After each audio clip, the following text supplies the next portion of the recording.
Hey everyone, welcome back to Chipstock Investor. Earnings season rolls on. We'll be talking about Lam Research, one of the Fab Five today. And surely all of these trade wars and tariffs is going to upend the growth story for Lam Research, right? Well, no, no. Actually, Lamb is going to be quite okay, it seems. That was a spoiler. Let's talk about it. Okay, so of course, let's just address this up front, tariffs, because this is how Lamb Research's CEO basically set the tone for the call. Minimal impact from tariffs at this point due to Lamb's global equipment manufacturing base, including a new facility in India. We mentioned that here on the Discord server just the other day about the Fab Five and the other equipment providers possibly getting a new geographical revenue outlet from India's interest in domesticating a chip supply chain. So Lam Research finishing up a new facility there. Also minimal impact from tariffs on customer order activity as well. So at this point, like Casey mentioned with Intuitive Surgical yesterday and Tesla obviously having a bit more of a time right now with tariffs, but Intuitive Surgical kind of cool heads prevailing. Same with the enterprise software companies. Lam Research just reiterating that at this point, everybody's just in wait and see mode, and they're not seeing any drastic change in activity from their customers due to tariffs. Not yet. So, of course, this will be something we need to continue to monitor, but that's the good news so far.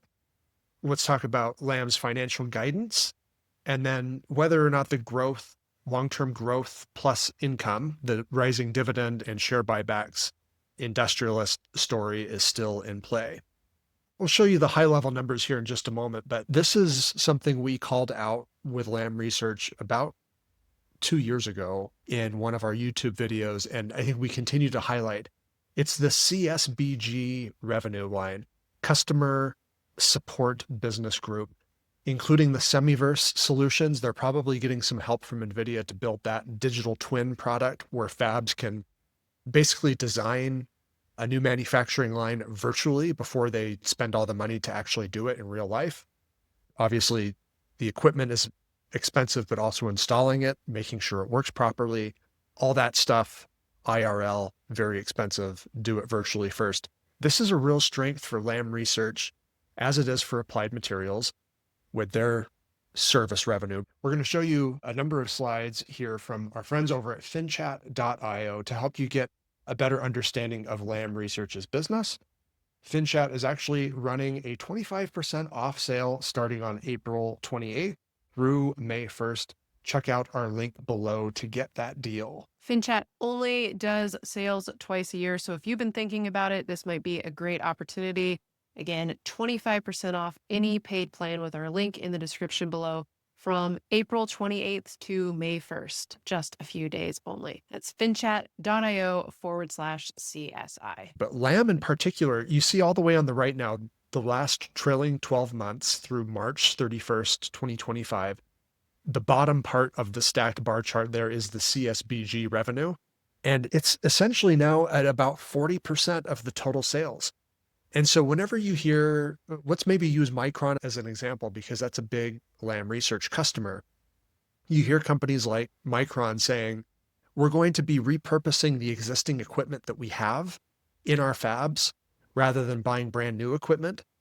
Your knee-jerk reaction might be to freak out and say, this is bad news for Lam, fewer equipment sales. But Lam still gets the revenue because Micron has to pay someone to help them move that equipment around, make sure that it's up and running again properly, making sure that the new manufacturing line that they're repurposing it for, that it fits within that line, what they want it to accomplish. There's, of course, the ongoing service revenues, parts and replacements, software built into this as well. This is a powerful business model at work here, and you can see Lam homing back in on all-time highs for sales once again after the last peak in the fiscal year that ended in June 2023. And this is in spite of the memory portion of revenue still being down. So in this March quarter, memory was 50% of system sales. Last quarter, it had a sequential decline down to 43%. but the foundry and logic part of the business more than making up for that. Also, China revenue still at 31%. Remember, we still have this ongoing headwind from some sales to China going away due to trade restrictions. Also, there was that big backlog of equipment getting sold to China from effects of the pandemic and supply chain disruptions. Lam still very much doing okay despite that headwind. This is not all doom and gloom because of the high revenue allocation to China. Here's the high level financials: 4.7 billion in sales, $1.04 earnings per share, both above the mid-range of guidance provided 3 months ago. And then a little bit more detail here on these numbers. You can see the gross margins up from the last quarter, about 1.5 percentage points. The big sequential increase in both GAAP and adjusted earnings per share. These are all fantastic things that we expected to see. So it's not really any surprise to the upside or the downside, but just more proof that we're still in recovery mode from the last bear market and homing in on that next phase of growth from new fab construction. How about guidance? 5 billion in revenue is expected, plus or minus 300 million. Non-GAAP gross margin 49.5%, operating margin 33.5%, and they expect a little bump in earnings per share at $1.20 plus or minus 10 cents. This is from CFO Doug Bettinger regarding Lam's expected gross margin, that 49.5% plus or minus 1 percentage point. He said that this guidance includes current assessment of the direct impacts of tariffs on Lam's business. This is an interesting point that he made. He said that this would represent record levels since joining of Lam and Novellus in 2012. What does that mean, Nick? Okay, so yeah, this point that this is the highest operating margin percentage since the late 1990s. And I know where everyone's mind is going to go with this immediately. Bubble. Chip stocks are in a bubble. If this is the highest operating margin since the late 90s, yes, this is true. This is a risk that we are not going to try to sugarcoat or dilute or ignore, because semiconductors are in the spotlight right now. They're basically the leaders of this current bull market or whatever we're in right at the moment. But the point here is that there's a risk and we need to continue to monitor, because semiconductors aren't that so-called infinitely scalable business model like software is.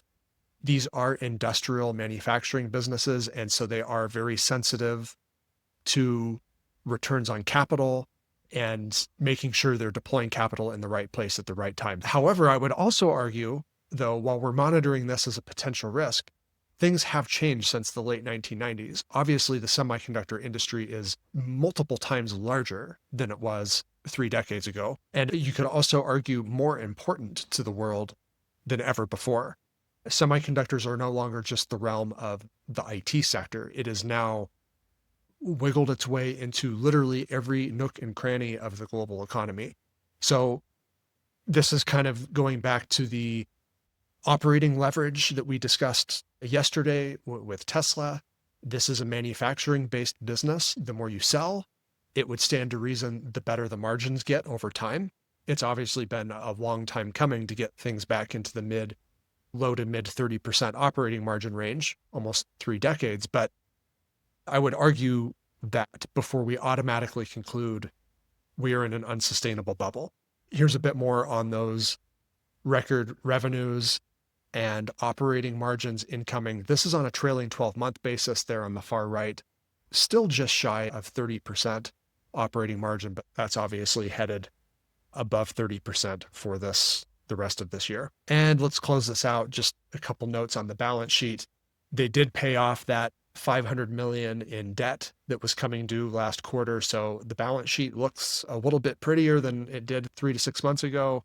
Almost 5.5 billion in total cash and short-term investments, and just shy of 4.5 billion in debt. So Lam Research net cash positive. That's fantastic. And even with paying off that 500 million in debt last quarter, they still made 347 million in share repurchases and paid out almost $300 million worth in cash dividends. Do notice the share repurchases are down a little bit in the quarter that ended in March compared to the year prior, nearly half of the share repurchases. With the stock price coming down again during this market correction, we'll be interested to see if they kind of ramp back up the share repurchases again.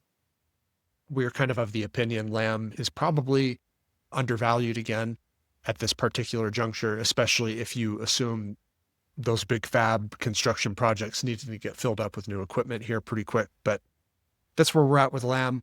We're happy with this one. It was an as expected quarter, and that's fantastic news. Thanks everybody for watching this episode on Lam Research and their earnings. We'll have much more coming your way, and make sure you check out Semi Insider membership in the link in the description below. You can get 25% off of our annual membership plan just through May 15th. So check it out. Take care, everybody. We'll see you again very soon at Chipstock Investor.